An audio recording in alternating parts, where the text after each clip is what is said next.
Welcome to our exciting journey on how to grow dragon fruit from seed. If you've ever wanted to cultivate this exotic fruit in your own garden, you're in the right place. Today, we'll walk you through every step of the process, from collecting seeds to planting them and nurturing them into beautiful plants. Let's dive in. Dragon fruit, also known as pitaya, is not only visually stunning but also delicious and nutritious. Growing it from seed can be a rewarding experience that connects you with nature. Whether you're a seasoned gardener or just starting out, this guide will provide you with all the information you need. To collect dragon fruit seeds, start with a ripe dragon fruit. Cut it open to reveal the juicy, speckled interior full of tiny black seeds. Carefully scoop out some of the pulp with a spoon and place it in a bowl.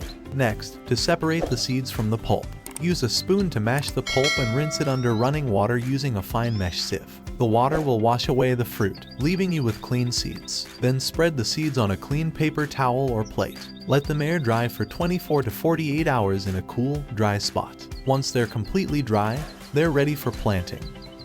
Now that our seeds are nice and dry, it's time to plant. Select a well-draining potting mix and fill your pot about 3/4 full.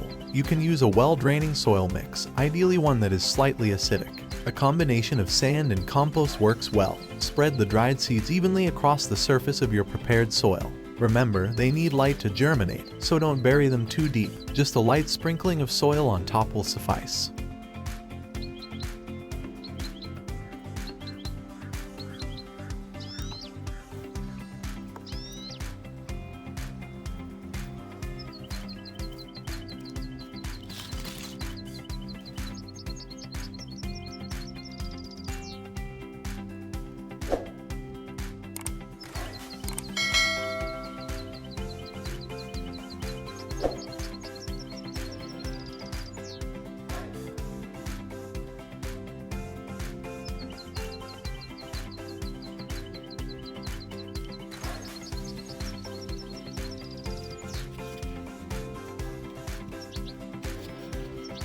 Nest the soil lightly to ensure it's moist but not saturated. Cover the container with clear plastic wrap to create a mini greenhouse effect. Place it in a warm, sunny spot and keep the soil consistently moist, not soggy. Germination can take anywhere from 2 weeks to several months, so patience is key.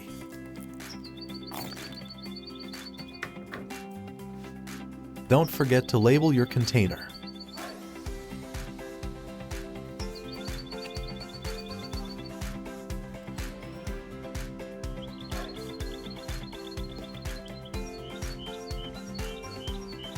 And there you have it. Your journey to growing dragon fruit from seed has begun. Are you excited to nurture these little beauties into full-grown plants? If you found this guide helpful, don't forget to hit that like button. Share your own experiences or any questions in the comments below. We'd love to hear from you. And don't forget to subscribe for more gardening tips and tricks.